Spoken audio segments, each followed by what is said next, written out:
오늘 우리가 함께 읽은 본문의 배경에 보면 바울은 예수 그리스도를 구주와 주님으로 영접하고 믿게 된 모든 그리스도인들은 이제 옛사람을 벗고 새사람을 입은 존재가 되었다고 말합니다. 에베소서 4장 22절을 기억하십니까? 자, 4장 22절을 함께 같이 읽겠습니다. 시작. 너희는 유혹의 욕심을 따라 썩어져가는 구습을 따르는 옛사람을 벗어버리고 벗으라. 그러나 이 권면에서 그치지 않습니다. 한 걸음 더 나갑니다. 바울은 이제 더 중요한 권면을 계속합니다. 4장 24절입니다. 24절 같이 읽습니다. 시작. 하나님을 따라 의와 진리의 거룩함으로 지으심을 받은 새 사람을 입으라. 벗으라. 거기서 끝난 것이 아니라 새 사람을 입으라고 권면합니다. 달리 말하면 옛 옷을 벗은 사람마다 새 사람을 입어야 한다라고 말합니다. 새 옷을 입어야 한다는 말입니다. 마침 요즘 날씨가 쌀쌀해지면서 우리가 새 옷을 꺼내어 입기 시작한 것처럼 우리는 새 옷을 입어야 합니다. 일단 새 옷을 입으면 적응 기간이 필요합니다. 어느 정도 적응이 되면 그 옷에 합당한 우리의 행동이 이루어지기 시작합니다. 자, 오늘 본문은 그리스도인들이 새 옷을 입고 이제 어떻게 새로운 삶을 만들어 가야 하겠는가를 우리에게 가르치고 있는 본문입니다. 지난 2주 동안 우리는 우리의 VIP들을 교회에 초청해서 복음을 듣게 했고 또 그들이 예수 그리스도를 구주와 주님으로 영접할 수 있는 기회를 제공했습니다. 이제 주님을 받아들인 모든 VIP들과 함께 저와 여러분도 또 함께 우리의 옛 옷 대신에 새 옷을 입었습니다. 이제 새 옷에 합당한 새로운 스타일의 삶을 어떻게 우리는 만들어갈 수가 있을까요? 첫째로 대안적 행동을 학습해야 합니다. 이제 우리 새로운 삶에 합당한 새로운 행동을, 그것을 대안적 행동이라고 부르도록 하겠습니다. 대안적 행동의 학습이 필요하다는 말입니다. 본문의 25절부터 29절까지의 말씀을 보면 바울 사도는 우리가 먼저 벗어야 할, 던져버려야 할 옛 옷 혹은 옛 누더기에 속한 대표적인 행동 몇 가지를 열거합니다. 예컨대 거짓말 혹은 도둑질 혹은 더러운 언어 생활을 열거하고 있습니다. 이 거짓말은 참되신 하나님의 속성에 위배되죠. 자, 도둑질은 베푸시는 사랑의 주님과 전혀 반대의 모습이 아니겠습니까? 그리고 거룩하신 주님 앞에 더러운 말은 전혀 합당하지 않은 것을 우리는 잘 기억합니다. 자, 그런데 바울 사도는 여기서 이 교훈을 우리에게 던지면서 단순히 거짓말을 중단하라 이렇게 가르치지 않습니다. 거짓말쟁이가 거짓을 중단했다고 해서 정말 더 이상 거짓말쟁이가 아닐까요? 일시 중단만 했다면 언제 다시 거짓말이 또 나올지 모릅니다. 그가 거짓말쟁이를 면하려면 그의 입에서 새로운 말이 나와야 돼요. 대안적 행동이 필요하다는 말입니다. 자, 25절의 말씀을 같이 읽겠습니다. 25절 함께 같이 읽습니다. 시작. 그런즉 거짓을 버리고 각각 이웃으로 더불어 참된 것을 말하라. 이는 우리가 서로 지체가 됩니다. 네, 거짓을 말하던 입에서 참말이 나오면 더 이상 거짓말쟁이가 아니죠. 참말을 말하는 사람이에요. 그러니까 거짓을 중단해라. 성경의 교훈은 거기서 끝나지 않는다는 것입니다. 참말을 말하라. 그때 비로소 거짓말쟁이가 아닐 수가 있는 것입니다. 또 다른 예를 들어보겠습니다. 자, 우리가 옛 누더기 같은 옛 옷에 속한 또 하나의 행동으로 바울 사도는 여기서 도둑질을 언급합니다. 빼앗는, 남의 것들을 빼앗는 도둑질 말입니다. 자, 우리 그런데 어느 한순간 도둑질 하던 사람이 그 도둑질을 중단했다고 해서 그 사람이 더 이상 도둑놈이나 도둑녀를 면했을까요? 놈만 얘기하면 공평하지 않잖아요. 예. 그가 도둑질을 중단했지만 언제 다시 도둑질이 재개될지 아무도 모릅니다. 자, 그래서 성경은 도둑질하던 사람에게 도둑질을 중단하라 이렇게 권면하는 것이 아니라 도둑질을 대체할 수 있는 대안적 행동을 권면하는 것입니다. 그게 뭐예요? 28절입니다. 자, 28절 다 같이 읽습니다. 시작. 도둑질하는 자는 다시 도둑질하지 말고 돌이켜 가난한 자에게 구제할 수 있도록 자기 손으로 수고하여 선한 일을 하라. 자, 도둑질하는 사람 보고 뭐 하라는 거예요? 구제하라는 거예요. 내 손으로 일하고 또 그거 가지고 이웃을 도우라는 것입니다. 구제하라. 더 이상 도둑놈이 아니에요. 구제하기 시작하면. 이게 바로 대안적 행동입니다. 또 이것은 학습을 통해서 또 성령의 도우심을 통해서 가능할 수 있다고 말하는 것입니다. 한 가지만 더 예를 들어보겠습니다. 더러운 말을 우리가 왜 합니까? 사람이 더럽기 때문에 더러운 말을 하는 거예요. 자, 우리가 지난번 블레싱 축제 때 영어 도사인 우리 정철 선생이 와서 아주 흥미로운 간증을 하셨습니다. 아주 재미있었어요. 우리 한국 사람이 영어 배우다 보면 전혀 우리가 예상하지 못했던 실수가 적지 않습니다. 어떤 사람이 영어 한번 잘못했다가 더러운 사람이 됐어요. 자, 외국 사람에게 자기 나이를 소개하면서 자기 나이가 30이라고. 근데 I am 30 했더니 30가 발음이 안 돼서 I am dirty. 나는 더럽다. 그래서 더러운 사람이 되고 말았어요. 옆에 있는 사람이, 그 사람은 32살이라 자기도 영어 한다고 I am dirty too. 나도 더럽습니다. 이게 32가 dirty too. 예, 이런 에피소드가 있어요. 자, 우리가 어떻게 더러운 사람을 면할 수가 있을까요? 더러운 말을 일시적으로 중단했다고 해서 더 이상 더러운 사람이 아닌 것은 아닙니다. 그에 비해서 새 말이 나와야 돼요. 대안적 말이 나와야 합니다. 그것이 뭘까요? 자, 오늘 본문의 29절입니다. 29절 다 같이 읽겠습니다. 시작. 무릇 더러운 말은 너 입 밖에도 내지 말고 오직 덕을 세우는 데 소용되는 대로 선한 말을 하여 듣는 자들에게 은혜를 끼치게 하라. 더러운 말하던 사람 보고 뭐 하라는 거예요? 선한 말 하라고, 덕이 되는 말을 하라고, 은혜를 끼치는 말을 하라고. 그러면 더 이상 그는 더러운 사람이 아니라는 것입니다. 물론 이런 노력이 하루아침에 성공하기는 어려울 것입니다. 그러나 반복이 필요합니다. 실패하더라도 반복적인 노력이 필요합니다. 이러한 노력을 통해서 대안적 행동이 우리의 삶 속에 정착될 수가 있습니다. 왜냐하면 반복은 습관을 만들고 습관이 삶을 가져다 주기 때문에 그런 것입니다. 그래서 무엇보다 예수 그리스도를 받아들이고 새로운 사람이 되었다면 무엇보다 먼저 해야 할 주님이 성경에 권면하시는 대안적 행동을 반복하는 것입니다. 자, 새로운 사람에 걸맞는 새로운 삶 어떻게 가능할까요? 둘째로 성령의 인도에 민감해야 합니다. 성령의 인도에 민감해야 합니다.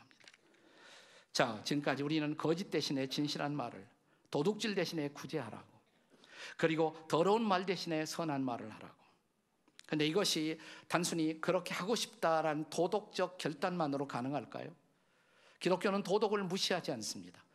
성경에서는 도덕이란 단어 대신 율법이란 단어를 씁니다. 율법은 소중하고 중요한 것입니다. 그러나 기독교는 율법주의가 아닙니다. 다시 말하면 율법을 넘어서는 차원의 것이 기독교예요. 우리의 삶은 도덕적인 의지에 의해서만 만들어지는 것이 아니어야 합니다. 그보다 훨씬 더 높은 차원이 있어요. 그것이 바로 성령인 것입니다. 우리는 도덕 때문에 그렇게 하는 것이 아니라 성령의 인도를 따라 그렇게 할 수 있어야 합니다. 자, 이번 블레싱 축제에 여러분들이 그리스도를 영접했습니다. 그리스도를 어떻게 마음속에 영접합니까? 그리스도가 어떻게 우리 마음속에 오십니까? 그리스도의 영이 우리 마음속에 오시는 것이죠. 그 그리스도의 영이 바로 성령이시죠. 자, 그리스도인에 대한 가장 성경적인 타당한 정의 뭘까요? 로마서 8장 9절을 같이 읽겠습니다. 로마서 8장 9절 다 같이 시작. 누구든지 그리스도의 영이 없으면 그리스도의 사람이 아니라. 그리스도의 사람, 그리스도인의 정의가 뭐예요? 그리스도의 영이 있는 사람. 자, 그리스도의 영, 성령이 내 안에 계시면 내 안에 계신 성령님이 나를 인도하지 않겠습니까? 그 성령의 인도를 받고 계십니까? 자, 그런데 구체적으로 성령의 인도를 받는다는 것은 무슨 뜻일까요?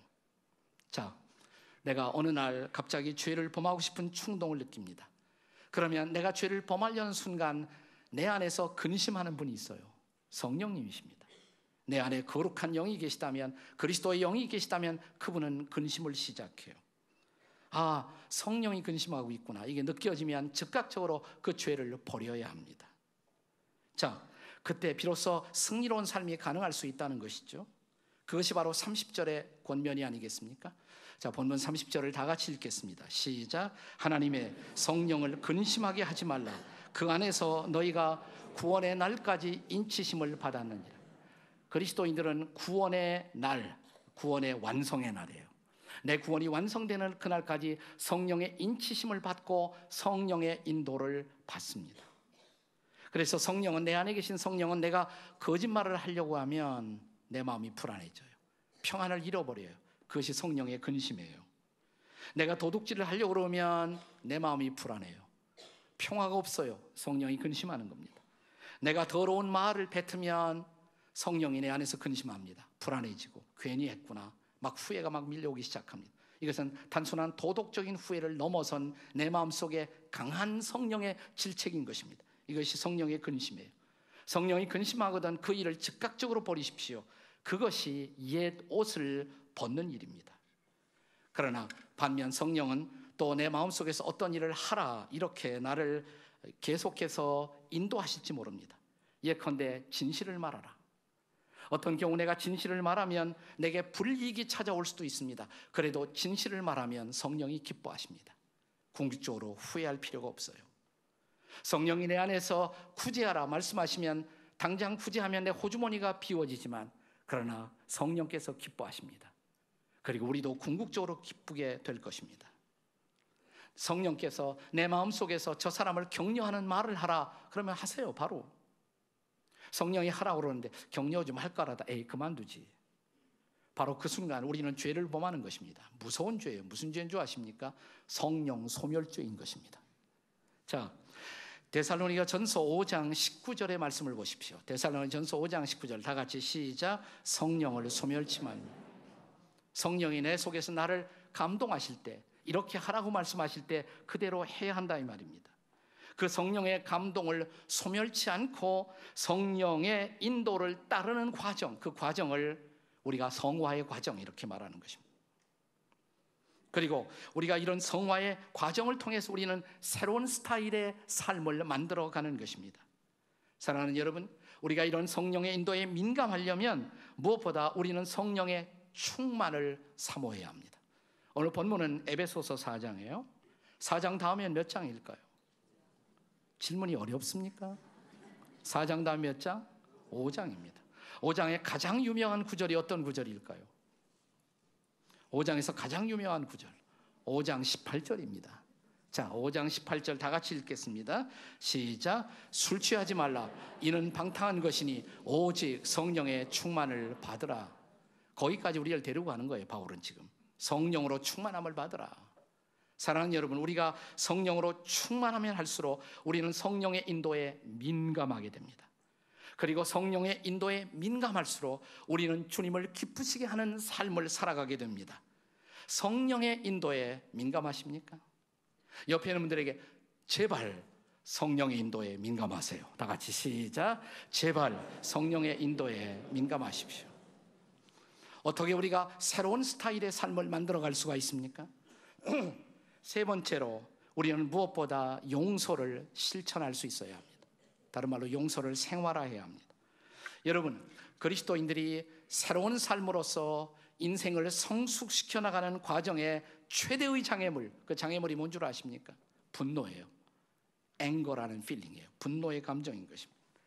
이 분노를 처리할 줄 모르는 사람은 교회를 오래 나와도 영적으로 유치한 유아기의 과정에 그냥 머물러 있습니다. 유아들 보면, 유치한 아이들, 유치원 다니는 우리 유아들 보면 제일 못하는 것이 뭐냐면 감정 처리를 못해요. 감정. 시도 때도 없이 울고 시도 때도 없이 감정을 폭발시킵니다. 그에게 가장 힘든 것이 감정의 절제예요. 영적인 유아들도 마찬가지입니다. 자, 그런데 우리가 감정을 컨트롤하지 못하고 쉽게 성내고 분노하면 그 광경을 보고 아주 기뻐하는 존재가 있어요. 누굴까요? 마귀입니다. 사탄입니다. 자, 그래서 오늘 27절에 뭐라고 말합니까? 27절 다 같이 읽겠습니다. 시작. 마귀에게 틈을 주지 말라. 마귀에게 기회를 주지 말라. 우리가 분노하는 거 보면 잘 됐다. 사탄이 우리에게 가까이 다가옵니다. 자, 그러면 어떻게 사탄에게 틈새를 주지 않고 우리를 잘 다루어 갈 수가 있습니까? 그 직전 구절이 사실은 대답을 얘기했어요. 26절에요. 26절 다 같이 읽겠습니다. 시작. 분을 내어도 죄를 짓지 말며 해가 지도록 분을 품지 말라. 분은 다 낼 수 있죠. 분도 낼 수 없다면 어떻게 인간이겠습니까? 성경은 분노 그 자체를 정죄하지는 않습니다. 그러나 분노를 처리하지 못하는 것을 정죄합니다. 분노를 처리할 줄 알아야 돼. 해가 지도록 분을 품지 말라. 분노를 처리할 줄 알아야 한다 이 말입니다. 자, 만약 이 분노를 처리하지 못하고 하루를 넘기면 그 분노가 나를 지배하기 시작해요. 자, 분노가 나를 다스리면 성령이 나를 다스릴 수 없어요. 성령이 나를 다스리지 못하면 성령의 인도를 받지 못하죠. 자, 그래서 바울은 계속해서 우리에게 이렇게 권면합니다. 31절인데요. 31절 다 같이 시작. 너희는 모든 악독과 노함과 분냄과 떠드는 것과 비방하는 것을 모든 악의와 함께 버리고 그랬습니다. 그래서 강조된 것, 노함, 분냄, 이게 다 분노지, 한마디로 말하면. 버려라 이 말이에요. 자, 그러면 분노를 처리하는 성경적 방편이 뭘까요? 그게 바로 용서입니다. 용서하시면 돼요. 섭섭해도, 상처받았어도 용서하시면 돼요. 배우자도, 친구도, 이웃도, 직장 동료도 용서하시면 돼요. 용서하셔야 돼요. 자, 용서는 우리에게 진정한 자유를 가져다 줍니다. 용서하지 못하면 미움이 나를 지배합니다. 나는 미움의 감옥 속에 살게 됩니다. 증오의 사슬에 얽매임을 당합니다. 용서하면 자유예요. 자유한 존재가 될 수가 있습니다. 그래서 용서할 줄 알아야 합니다. 인생은 어쩌면 끊임없이 상처를 반복하는 과정이 인생입니다. 상처를 주기도 하고 받기도 하고. 성숙한 인생은 뭘까요? 성숙한 인생은 상처받지 않는다? 아닙니다. 성숙한 사람도 상처는 언제든지 받습니다. 성숙한 사람도 상처를 줄 수도 있습니다. 그러나 성숙한 사람이 다른 것은 뭐냐? 상처를 다룰 줄 알아요. 다시 말하면 그는 용서할 줄 아는 사람이에요. 용서를 생활화하고 살아가는 사람입니다. 자, 그래서 그는 상처를 받았지만 너그럽게 용서하며 다시 인생의 길을 걷습니다. 이것이 바로 그리스도께서 우리에게 보여주신 삶의 모본이 아니겠습니까? 본문의 결론을 주목하세요. 마지막 구절입니다. 자, 32절 다 같이 읽겠습니다. 32절 시작. 서로 친절하게 하며 불쌍히 여기며 서로 용서하기를 하나님이 그리스도 안에서 너희를 용서하심과 같이 하라. 하나님이 예수 안에서 여러분을 용서하신 것처럼 여러분도 다른 사람을 용서하십시오. 용서가 안 되거든 이걸 묵상하세요. 하나님이 나를 어떻게 용서하셨나? 내가 나를 알잖아요. 근데 그런 나를 하나님이 받아주시고 용서하셨는데, 옛날 우리가 자주 부르던 찬송 가운데 나 같은 죄인이 용서함 받아서 주 앞에 옳다함 얻으면, 나 같은 사람을 어떻게 받아주시고 어떻게 용서하셨는지, 그러면 용서할 수가 있어요. 내 배우자를, 가족을, 자식을, 부모를, 이웃을 용서할 수가 있습니다. 이 용서를 통해서 건강한 가정이 만들어져요. 용서를 통해서 건강한 교회가 만들어집니다. 용서를 통해서 건강한 사회가 만들어집니다. 건강한 가정은 죄나 허물이 없는 가정이 아니에요. 허물과 죄는 어디나 있습니다. 건강한 가정은 용서할 줄 아는 가정이에요. 건강한 교회는 용서할 줄 아는 교회입니다. 건강한 사회는 용서를 너그럽게 베풀 줄 아는 사회인 것입니다. 저는 우리 시대, 우리가 살고 있는 이 시대에 용서를 실천한 가장 감동적인 우리 시대의 한 리더가 있었다면 저 남아프리카의 넬슨 만델라 같은 지도자라고 생각을 합니다. 한번 넬슨 만델라가 대통령이 되고 나서 27년간이나 이 사람 감옥살이 했거든요. 백인들이 얼마나 미웠겠어요. 너그러운 용서를 선포하면서 그의 새로운 정치를 시작합니다. 미국의 빌 클린턴이 넬슨 만델라를 만났을 때 당신은 어떻게 그렇게 관용하고 그렇게 용서할 수가 있습니까? 만델라는 빙그레 웃으면서 이런 대답을 합니다. 제가 노예가 되기 싫어서지요. 무슨 노예입니까? 제가 누군가를 미워하면 미움의 노예가 되죠. 저는 자유하고 싶었습니다. 그래서 저는 용서를 선택했습니다. 넬슨 만델라의 감동적인 자서전이 있습니다. 인빅터스라는 책이 있어요. 인빅터스라는 넬슨 만델라의 일생의 자서전인데, 그가 어떻게 용서를 감동적으로 실천했는지, 특별히 그가 한 스포츠 이벤트를 통해서 용서를 전 민족 앞에 선포한 감동적인 스토리를 전개하고 있는 책입니다. 이 책은 영화로도 만들어져서 지난 봄철 한국에도 다녀갔습니다. 대단한 영화로 주목을 받지 못했지만 그러나 매우 감동적인 영화였습니다. 우리가 꿈꾸는 기적, 이런 제목으로 우리 곁을 다녀갔습니다. 본래 남아공은 영국의 지배를 받았던 나라라 영국의 지배를 받는 나라들에게서 가장 유명한 스포츠가 몇 가지가 있어요. 한국 사람하고 좀 달라요. 럭비, 크리켓 이런 것들을 아주 스포츠로 특별히 좋아하는데, 럭비는 남아공에서 매우 포퓰러한 게임이었습니다. 남아공을 대표하는 럭비 팀이 하나 있어요. 스프링복스라는 팀이 있었어요. 이것은 백인들만의 게임이고 백인들만의 스포츠였습니다. 이 스프링복스가 아주 잘하는 팀이었어도 백인들만 몰려다닙니다. 흑인들은 아무도 응원하지 않습니다. 백인들의 인종 차별 정책에 항거하기 위해서 스프링복스의 게임이 있는 날 같은 남아공 팀을 응원하는 것이 아니라 남아공의 흑인들은 상대방 팀을 응원했습니다. 자, 드디어 27년간의 복역 생활을 마치고 기적적으로 넬슨 만델라가 대통령이 됩니다. 대통령이 되었지만 흑인과 백인을 어떻게 통합할 수가 있느냐, 그것은 거의 불가능한 과제처럼 보였습니다. 그런데 이 스프링복스라는 유명한 럭비 팀이 일종의 월드컵 럭비 경기의 결승전에 올라갑니다. 결승전에. 그것도 남아프리카에서 결승전이 벌어졌어요. 남아공에서 얼마 전에 월드컵 축구 경기도 벌어졌지만 이제 럭비 결승전이 벌어진 거예요. 그러나 결승전에 모여든 사람은 모두가 다 백인이었어요. 백인. 결승전이니까 흑인들도 관심은 있었겠죠. 그러나 아무도 오지 않았어요. 그들은 다, 흑인들은 어디서 보냐면 집에서 텔레비전으로 봅니다. 자, 이 결승전이 시작되기 게임 5분 전에 믿기지 못할 기적 같은 사실이 벌어졌습니다. 5분 전에 넬슨 만델라가 거기에 등장한 것입니다. 이건 아무도 예측하지 못한 일이에요. 네, 흑인들은 모두가 다 이 게임을 증오했습니다. 상대방을 응원했다고 그러잖아요. 그런데 넬슨 만델라가 스프링복스 팀의 유니폼을 입고 등장한 것입니다. 유니폼을 입고. 자, 5분 전에 등장해서 운동장 한복판을 향해서 걸어가는 모습을 보고 스테디움에 있는 모든 사람들은 5분 동안 완전한 정적 속에 빠져들어갔어요. 있을 수 없는 사건이 일어났거든요. 아니, 흑인 지도자 넬슨 만델라가 흑인이 저주했던 스프링복스의 유니폼을 입고 운동장 한복판으로 걸어가는 거예요. 드디어 한복판에 도착한 그는 도열에 있는 선수들 맨 앞에 있는 자기 남아공 백인 선수의 손을 따뜻한 손으로 잡습니다. 바로 그 순간 어디선가 스테디움의 한 구석에서 이런 소리가 울려옵니다. 넬슨, 넬슨, 넬슨, 넬슨, 넬슨. 넬슨 만델라의 이름을 부르는 소리가 연호화되기 시작해요.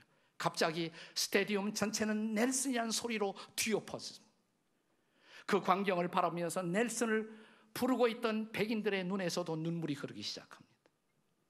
스테디움 바깥에서 텔레비전을 지켜보던 그날 거의 흑인들이 그 광경을 지켜보며 눈물을 흘리고 있었다고 합니다. 그 눈물은, 흑인들의 눈물은 그들의 마음속에 있었던 오랫동안의 증오와 원한을 녹여내는 그런 눈물이었습니다.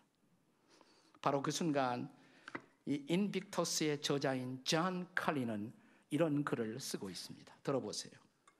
이 순간 만델라는 자신의 용서, 자신의 관용을 드러내는 조용한 상징적 행동으로 남아공을 전혀 다른 새로운 국가로 전환시킨 것이다. 그날 남아공의 백인들은 만델라가 보내는 무언의 메시지, 우리는 당신들의 과거를 용서합니다 라는 메시지를 받아들이고 있었고, 그리고 운동장 바깥에 TV 앞에 모든 흑인들도 그들의 지도자를 따라 백인들을 용서하는 눈물을 흘리고 있었던 것이다. 이렇게 남아공의 용서와 화해의 새로운 날이 찾아온 것이다. 그날 텔레비 앞에서 이 광경을 지켜보고 있던 한 흑인 청년이 있었습니다. 이름은 베케. 그는 결코 백인은 용서되지 못할 존재이며 나는 평생 백인의 게임을 결코 응원하지 않겠다고, 그날도 상대방을 응원하기 위해서 텔레비 앞에 섰던 베케는 자기도 모르게 눈물을 흘리고 있었다고 합니다. 그리고 자기 마음속에 증오를 녹여내면서 어느 한순간 그는 이렇게 텔레비전 앞에서 부르짖고 있었다고 합니다. 이건 새로운 현실이야. 이건 내가 한 번도 경험해보지 못한 현실이야. 이제 스프링복스는 나의 팀이 된 거야. 남아공의 팀이 된 거야. 그들이 누구이든 피부색이 상관없던 나는 진정한 남아공의 백성이 되었고 스프링복스는 백인의 팀이 아니라 내 팀이 된 거야. 하나님은 그날 이 남아공에게 기적적인 승리를 선물로 주셨습니다. 그리고 다음 주일 넬슨 만델라는 남아프리카에 존재하는 모든 교회 가운데서 인종차별의 정책을 포기하지 않고 있었던 한 교회를 찾아갑니다. 화란 개혁교회 계통의 한 교회. 흑인을 한 번도 받아들이지 않고, 그리고 늘 흑인에 대한 멸시하는 설교를 하고 있었던 그런 교회 하나를 찾아갑니다. 넬슨 만델라가 대통령으로 이 백인 교회 찾아오는 그 순간 교회는 당황하기 시작합니다. 목사님이 내려옵니다. 교인들이 갑니다. 그를 둘러싸기 시작합니다. 그들은 아무 소리 안 하고 울기 시작했습니다. 그리고 그들은 예배당 안으로 들어와 예배를 시작합니다. 십자가 앞에서 흑인과 백인이 그 교회 역사상 처음으로 그들은 함께 예배하고 함께 기도하고 함께 찬양을 했습니다. 이 책의 거의 마지막 부분은 이렇게 말합니다. 그날 남아공은 십자가 앞에서 역사의 새로운 날을 시작했다고. 이것이 용서의 능력인 것입니다. 이것이 용서가 가져주는 놀라운 힘인 것입니다. 사랑하는 여러분, 주님이 저와 여러분을 받아주시고 용서하셨다면 이제 내 곁에 용서할 수 없었던 어떤 사람에게 용서를 결심하시겠습니까? 사랑하지 못했던 어떤 사람을 향해서 사랑을 결단하시겠습니까? 그때 우리는 새 옷을 입고 그리스도의 사람 된 새로운 걸음을 진정으로 걷기 시작하는 인생의 뉴데이, 새로운 날을 맞이할 것입니다. 기도하시겠습니다.